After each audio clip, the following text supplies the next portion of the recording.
apakah benar sih jentik nyamuk itu memakan kutu air atau bisa memakan burayak? Jadi, buat kalian tonton video ini awal sampai akhir. Ini menarik sekali teman-teman. Nggak sabar, yuk ikuti videonya.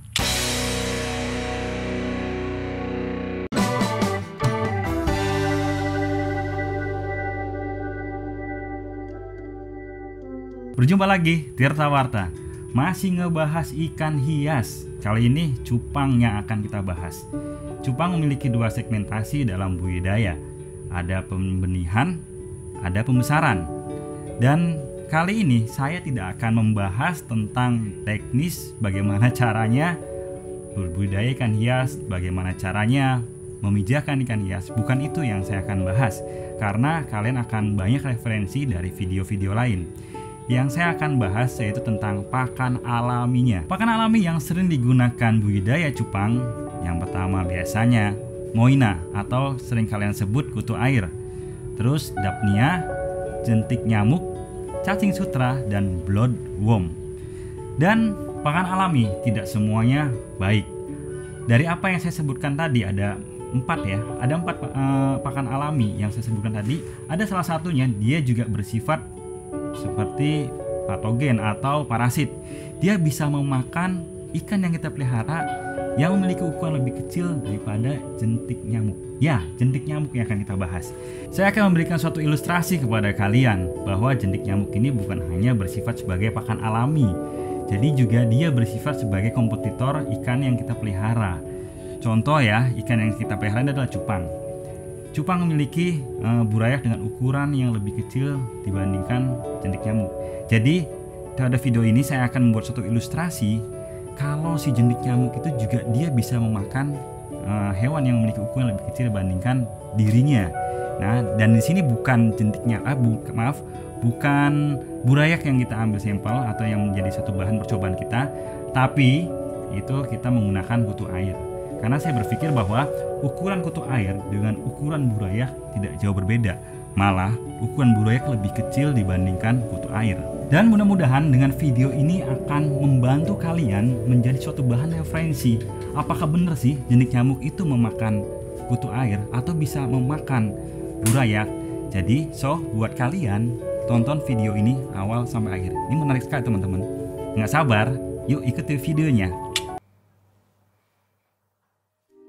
Langkah pertama, kita siapkan alat dan bahan. Bahan yang kita gunakan yang pertama, jentik nyamuk.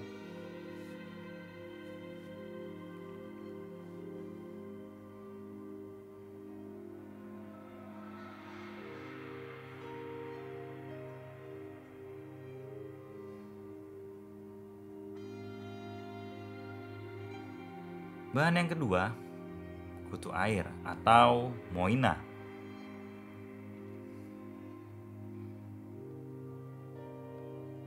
Lalu kita menggunakan akuarium akrilik berukuran panjang 7 cm, lebar 3 cm, tinggi 6 cm. Jentik dan kutu air sudah kita satukan, tinggal tunggu apa yang terjadi.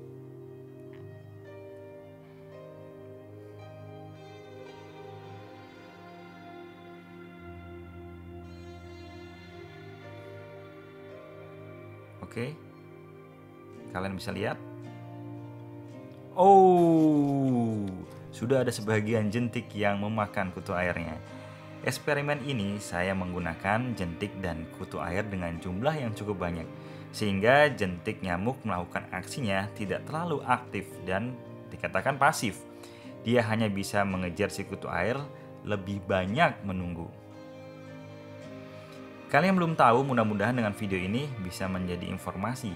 Dan bagi kalian yang sudah tahu, ini menjadi bukti kalau jentik nyamuk ini bukan hanya berperan sebagai pakan alami saja, namun sebagai kompetitor atau predator bagi ikan-ikan yang memiliki ukuran tubuhnya lebih kecil darinya.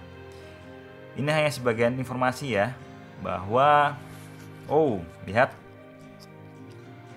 ada yang masih memakan. Dua pakan alami ini sering kita temui di lingkungan kita, sehingga tidak sulit untuk mendapatkannya. Oh iya, kutu air ini memiliki nama latin yaitu moina. Dan ada lagi warnanya sama namun ukurannya berbeda. Kita sebut Daphnia. Kedua makhluk yang kita cintai ini, memiliki persamaan, yaitu dapat berkembang biak dengan cara seksual dan aseksual, artinya auto beranak bro. Hal ini membuat kutu air salah satu pakan alami yang mudah dibudidayakan. Bagi yang paham, yang nggak paham ya sulit. Dan siklus hidup Moina ini nggak agak panjang sih. Oh, masih ada yang makan.